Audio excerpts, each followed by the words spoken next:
It's a brisk Saturday morning as we all gather at the NTC Merrill Training Facility, unsure of what the day would bring.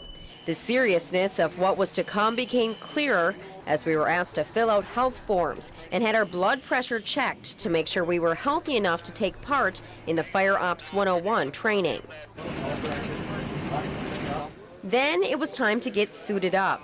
We were each fitted into turnout gear, the suits firefighters wear to protect them from the fire and heat. As tight as it can. Boots. Oh wow, those are really big. And we were even given our own helmets. We were then split into groups, assigned a group leader, and briefed on what was to come.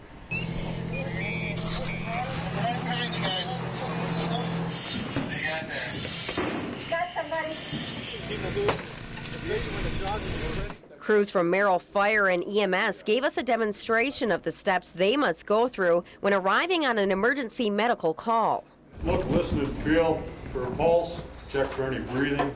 And the things they do to save a life. Instantly, we're going to start the steps of CPR. Push analyze. Just as how quickly things can change in real life, we go from a medic call to a fire call as we climb into their 85-foot aerial ladder truck. For me, that was easier said than done. Are you afraid of heights? Yep. Really? Yep. You're not going to freak out on me, are you? I might. Just standing in the bucket in full gear well above the ground feels like a task itself. Close to about 85 or 87 feet off the ground, off the turntable actually, so a little bit more than that. Now just imagine having to rescue someone at the same time, knowing you are their only way to safety. Crews are under the same pressure as they come across the scene of a car crash. In our scenario, the car is on fire, so I'm fitted with an air tank and mask. And we'll try not to pull too much air out. All right. It's got to be snug though. And this is just to keep your helmet in place, so lift your chin up just a bit. When I put this on there, you're going to have to take a big breath in to activate it. It won't flow any air until you take a big breath in. Okay? And with a certified instructor by my side, I'm asked to approach the fire and put it out. Okay, go ahead. Perfect. But the situation doesn't always end there. Sometimes crews must use the jaws of life and other tools to extricate those trapped inside badly damaged vehicles. Working at the scene, even this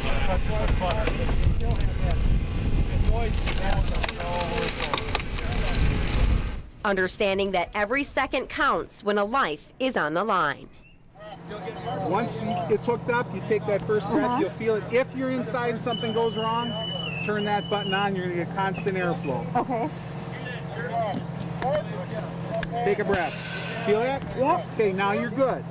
As the crews help me suit up for the burn room, I become more and more nervous about what I'm about to do. But there wasn't much time to hesitate, because as soon as my air mask was on, the fire hose was in my hand and we were entering a building. With the help of certified instructors, my group members and I had to pull the hose through the hallway and into a room. That's where we got down on the floor because heat and smoke rise and a fire was started. An orange glow from the blaze was quickly masked by darkness as smoke filled the room. That is where we waited as the fire grew and the heat intensified. Crews had us wait until the temperature reached at least 500 degrees in the room before we could put out the fire. A temperature of 500 degrees is nothing compared to what fire crews must often deal with. Depending on the structure, temperatures can easily reach more than 1,000 degrees while they're battling a blaze. It wasn't long before we were out of the building and back into the fresh air. But many times, things don't end there. Crews must train for the worst and know exactly what to do if someone is trapped inside a home or building.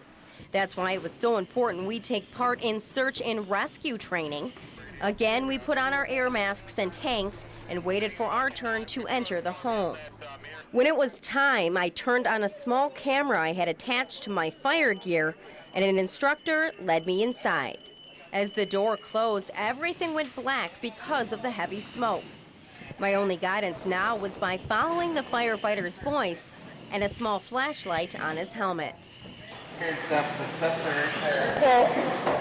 We followed a rope which led us upstairs. Once there, I was told to get down and crawl,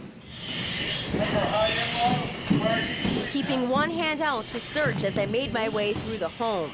We were clearing each room to make sure no one was still inside when... Got somebody.